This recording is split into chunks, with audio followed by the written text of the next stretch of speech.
A good guy, real good buddy of mine. I used to go fishing with him out on my boat. Real cool guy. Type of guy who, you know, you can't help but be happy when you're around the guy. I mean, he had dreads, a big guy. You know, it kind of reminds you of like a white boy Jamaican guy. You know, I don't know how else to describe Jesse better than that. But he would go to these festivals, and I mean, even, I might be dating myself here, but the HF Festival that they used to have at RFK. They would sell balloons there for $5 a piece.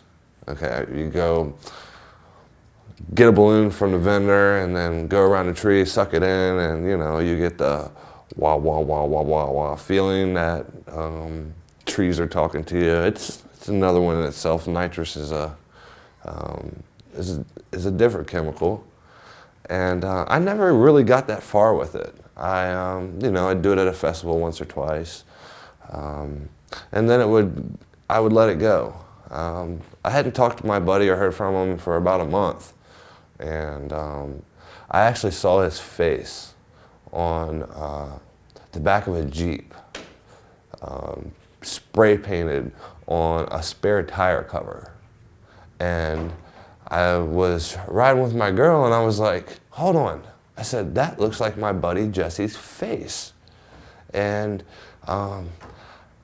this car takes off one way and I'm going down Route 1 and I like slam on the brakes, completely do an opposite U-turn in traffic to go back up to the street and follow this car down. And I finally catch the girl at a stoplight and I'm like, you know, what is my buddy, is that Jesse Morgan on your back of your tire cover? She said, yeah, he died at a festival down in Florida. It's like, when did this happen? She said, well, we just found out about it 2 weeks ago. It took him probably 10 days to notify his dad that they had to come get him.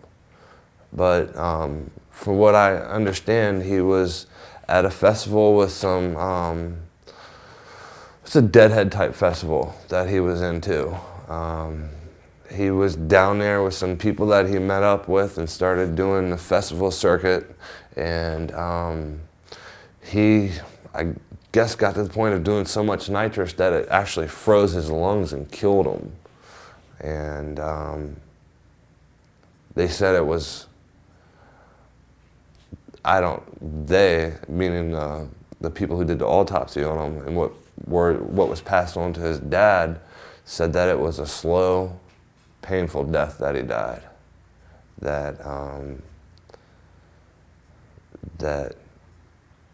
I guess that's no way for no one to go. I certainly wouldn't want to go that way. I don't have any first-hand knowledge of what happened. It's all second-hand knowledge for me. But I do know that it took my buddy 14 to 16 days after he died from nitrous to get shipped back to his home just so he could be buried. And that kind of hit me hard. That a guy who had so many friends that when I knew him, or let me back up and say not when I knew him, when I was hanging around him, he had so many friends and there were so many people around him, and this nitrous took him and